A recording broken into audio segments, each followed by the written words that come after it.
This video addresses the following questions that have been previously asked in Anthropology Paper 2 of UPSC Civil Services Examination. जो नहीं करवा पाते they send their children to government school.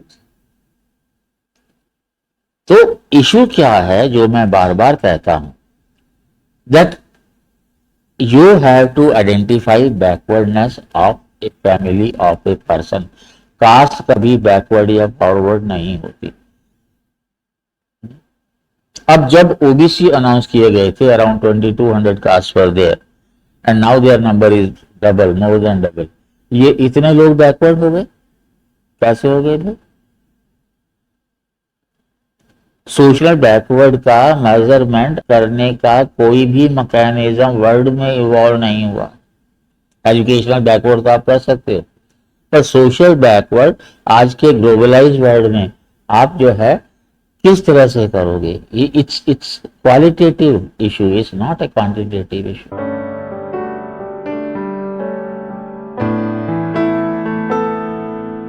Friends, this issue that we have, actually that should have been a non-issue, but today it has become most relevant, something that would have been irrelevant.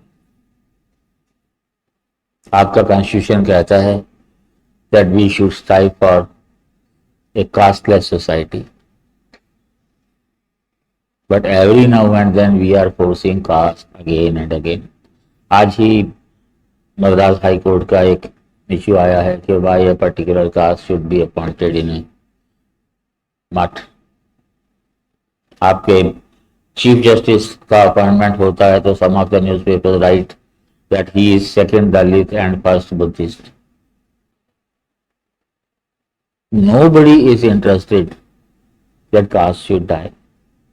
लेकिन ये जो statistics है Hindustan times के दो issues में आई हैं, एक simple सी बात मुझे बताइए। I have written the book The Truth About cast.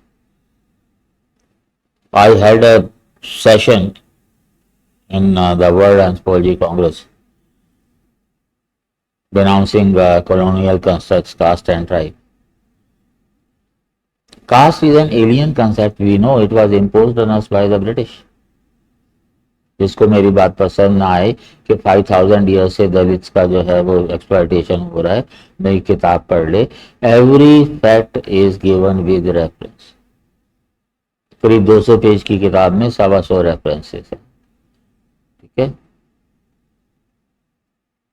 Cast atrocities का इशू 1860 से पहले का कोई भी रेफरेंस आप दिखा दें। इंडिविजुअल्स की बात नहीं कर रहा। जब कास्ट थी ही नहीं तो कास्ट के एंगल से क्या करोगे? सर ये जो इशू है इसको अगर आप ध्यान से देखें, it is relevant everywhere today. Older people, younger generation, sociologist, anthropologist, current issues, ऐसे everywhere it is relevant. How it starts with, it's in 2 parts. एक पहले आया था 5 तारीख को, और फिर बहुत दिन के बाद आया। क्या कहता है? The new caste census will give us A detailed caste wise breakup of India's population, whether or not the census schedule is significantly altered to capture caste-wise economic inequality. The census does collect some information such as agricultural and non-agricultural employment remains to be seen. However, existing government service do give some idea about the role of caste in economic inequality. A summary snapshot of what the data tell us. हम लोग caste census करने जा रहे हैं। बहुत सारे लोगों को अपनी कास्ट नहीं पता, particularly the converts, those who got converted 400 years, 300 years, 200 years ago, even 100 years ago. 100 years का मतलब 4 जनरेशन हो गई भाई। So it is going to open a Pandora's box. ये मामला अभी शांत होने वाला नहीं है। मुझे लगता है ये मसला बनेगा, फिर कोर्ट में जाएगा, फिर पब्लिक के बीच आएगा, फिर कोर्ट में जाएगा।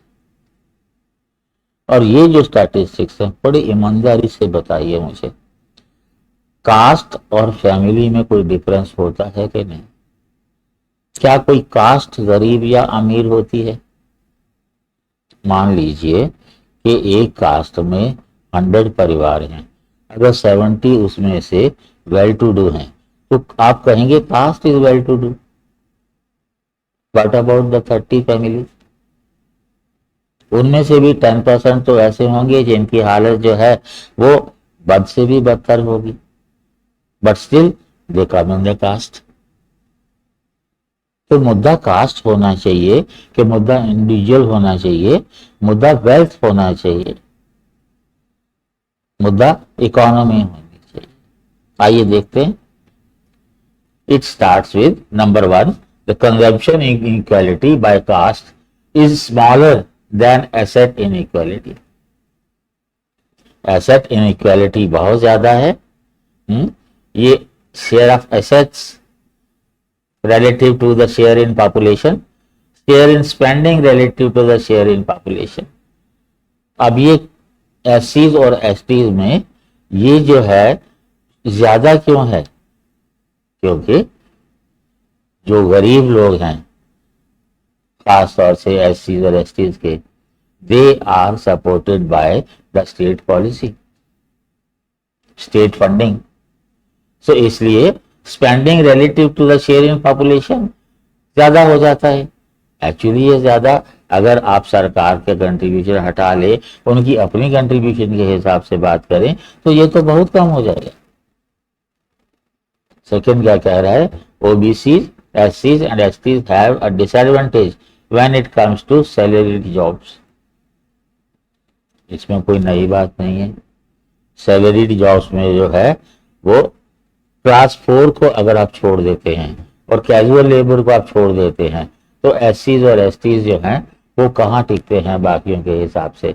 जनरल कैटेगरी वाले जो हैं ऑब्वियसली, चाहे वो सैलरी रिटर्न कॉन्ट्रैक्ट हो, सैलरी गवर्नमेंट लोकल बॉडी हो, और रेगुलर वेजेस, जितने भी रेगुलर जॉब वाले हैं सब में जो है हायर कास्ट वालों को जॉब है। But is it because of the caste और is it because of education? ये सर्वे बताएगा? बिल्कुल नहीं। Then caste inequality in education becomes bigger in technical education. फिर ये इसको यहां से जोड़ना चाहिए था, ये नहीं जोड़ा गया। इसमें क्या बताते हैं कि जितनी हायर आपका एजुकेशन होती जाती है उतनी एससीज और एसटीज वो पिछड़ते जाते हैं।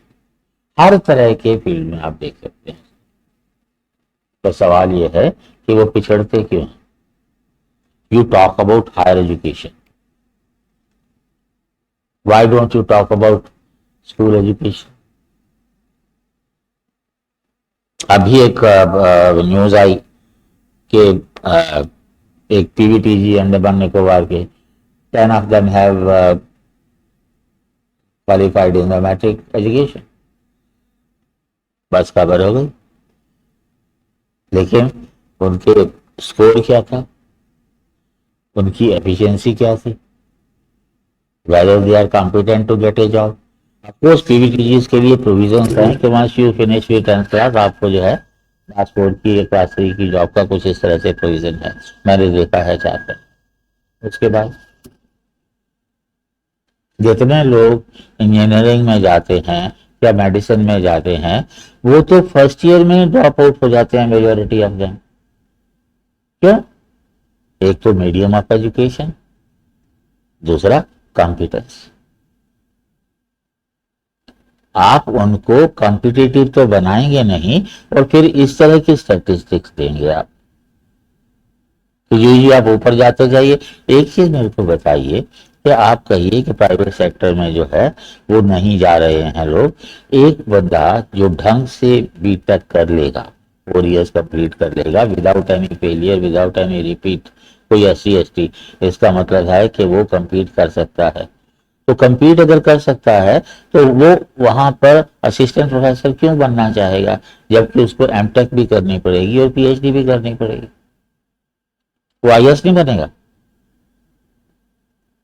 आपके सोशल सिस्टम का ढर्रा ही ऐसा है कि टीचर को रिस्पेक्ट नहीं मिलती, टीचर के पास कोई पावर नहीं होती, और एक ब्यूरोक्रेट जो है वो तो मालिक होते हैं दुनिया के। तो हमेशा ये कहा जाता है कि देखिए, अभी कुछ ही दिन पहले था कि 2% के करीब जो हैं वो एकेडमिक्स में हैं, 2.3% समथिंग लाइक दैट एसटीज। और 2.3 हैं, वो भी मेरा ख्याल है कि वो अपने इंटरेस्ट की वजह से होंगे। आपके एजुकेशन सिस्टम कभी भी आपके इंटरेस्ट को प्रमोट नहीं करता,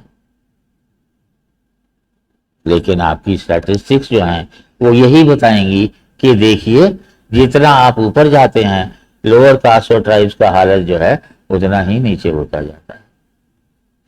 so that was the news on 5th of this month. और अब एक न्यूज आई, ये जो एक न्यूज उसके अगले हफ्ते आई है वही हिंदुस्तान टाइम्स में, who is more likely to send their children to private schools. जो बात अभी मैं कह रहा था कि एजुकेशन का लेवल क्या है।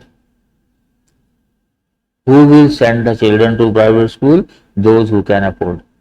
Even those जो अफोर्ड नहीं कर पाते वो भी दूसरों की देखा देखी लोन लेकर के बच्चों को पढ़ाते हैं प्राइवेट स्कूल में, हालांकि बहुत ज्यादा उनका फर्क पड़ता नहीं है। लेकिन जो नहीं करवा पाते, they send their children to government school. तो इशू क्या है जो मैं बार बार कहता हूं, that you have to identify backwardness of a family of a person. Caste कभी बैकवर्ड या फॉरवर्ड नहीं होती। अब जब ओबीसी अनाउंस किए गए थे, around 2200 caste were there and now their number is double, more than double. ये इतने लोग बैकवर्ड हो गए, कैसे हो गए लोग? सोशल एंड एजुकेशनल बैकवर्ड का मेजरमेंट करने का कोई भी मैकेनिज्म वर्ल्ड में इवॉल्व नहीं हुआ। एजुकेशनल बैकवर्ड तो आप कर सकते हो, पर सोशल बैकवर्ड आज के ग्लोबलाइज्ड वर्ल्ड में आप जो है किस तरह से करोगे? It's qualitative issue, is not a quantitative issue. तो बैकवर्डनेस का मेजर क्या होगा? ये आप देख रहे हैं, पुअरेस्ट 20%, ये एमपीएससी वाले जो है ये इस तरह से, रिचेस्ट 20% ये इस तरह से।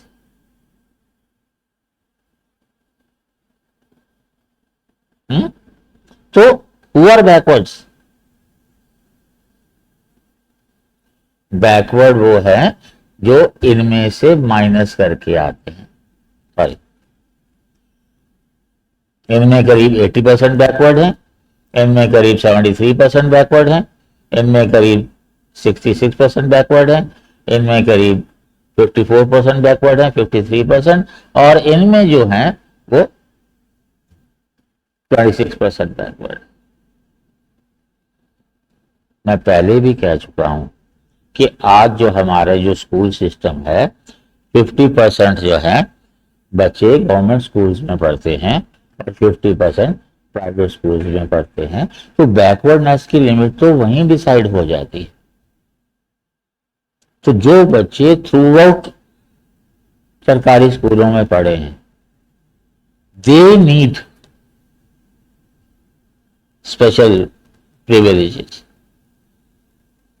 अगर आप उन पे ध्यान देते हैं तो you take it from me, सरकारी स्कूलों की क्वालिटी सुधर जाएगी।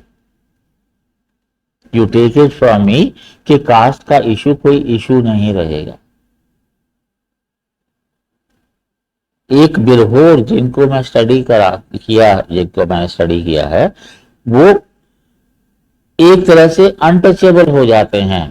5th के बाद कोई स्कूल नहीं है तो उनको दूर के स्कूल में आना होता है, और नाम के साथ जब बिरहोर लिखा होता है तो वो दे बिकम अनटचेबल। तो ये सरनेम का जो मसला है ये कास्ट के साथ जुड़ जाता है। ट्राइब भी आप कास्ट की मान के चलें तो रिजर्वेशन चाहिए, जरूर चाहिए, पर ऐसे लोगों को चाहिए जिनको जरूरत है। इस तरह से नहीं कि आप सर्वे कीजिए, आप कास्ट सेंसस लेके आइए, क्या साबित कर लेंगे आप कास्ट सेंसस से? आज मराठा जो हैं वो बैकवर्ड स्टेटस मांग रहे हैं, वो कह रहे हैं हमारे यहाँ तो गिने चुने लोग हैं हुआ रखते हैं। So who is backward? It is the family. It is the individual. Caste has nothing to do with it. Frequency कम ज्यादा होती है, पर इस हिसाब से नहीं होती कि आप जो है सोसाइटी को तोड़ते रहिए, ब्रेकिंग इंडिया फोर्सेस के साथ जो है आप हाँ में हाँ मिलाते रहिए। इंटरेस्टिंग बात यह है कि जिन लोगों के पास रिजर्वेशन नहीं है, सवर्ण जिनको कहते हैं, वो कहते हैं कि रिजर्वेशन हटना चाहिए। जो रिजर्व कैटेगरी हैं वो कहते हैं कास्ट डिस्क्रिमिनेशन हटनी चाहिए। अरे कास्ट डिस्क्रिमिनेशन तब हटेगी जब कास्ट का मुद्दा हटेगा, और जब कास्ट का मुद्दा हटेगा तो फिर आपका जो बिल्ला जो लगा हुआ है SC ST OBC का, ये भी हटेगा। नहीं, जो हमें प्रेफरेंस मिली है वो तो हमें मिलनी चाहिए, लेकिन कास्ट नहीं रहनी चाहिए। इशू वेल्थ होनी चाहिए। इशू आपके पास क्या फैसिलिटीज हैं लाइफ में, आप अपने बच्चों को किस तरह से पढ़ा लिखा करके कॉम्पिटिटिव बना सकते हैं। इश्यूज दूसरों के कंपैरिजन में आपके पास क्या है क्या नहीं है, दूसरों के पास जो है वो आपके पास नहीं है, तो क्या ब्रेन की डेवलपमेंट की वजह से है, कम डेवलपमेंट की वजह से है? मैं ऑलरेडी एजुकेशन के बारे में मैं 2-3 वीडियोस बना चुका हूँ, मेरे को याद भी नहीं है। पर इशू जो है वो वेल्थ का है, इशू जो है वो मटेरियल पोजेशंस का है, इशू जो है वो किस तरह से हम लोग जो हैं जिनको रियली डाउन ट्रोडन कहते हैं, कास्ट जिसका मुद्दा नहीं है, उधर से होना चाहिए। ये इशू चलेगा और चलता ही रहेगा। नेक्स्ट जनरेशन तक ये मुद्दा सॉल्व होने वाला नहीं है, क्योंकि अगर आप कास्ट सेंसस कर भी लेते हैं तो क्वेश्चन इज सो व्हाट। आपके माइंड में उसके बाद क्या है? क्या आपने सोचा है या खाली पॉलिटिक्स करनी है? हम सबके लिए ये सोचने की बात। Thank you.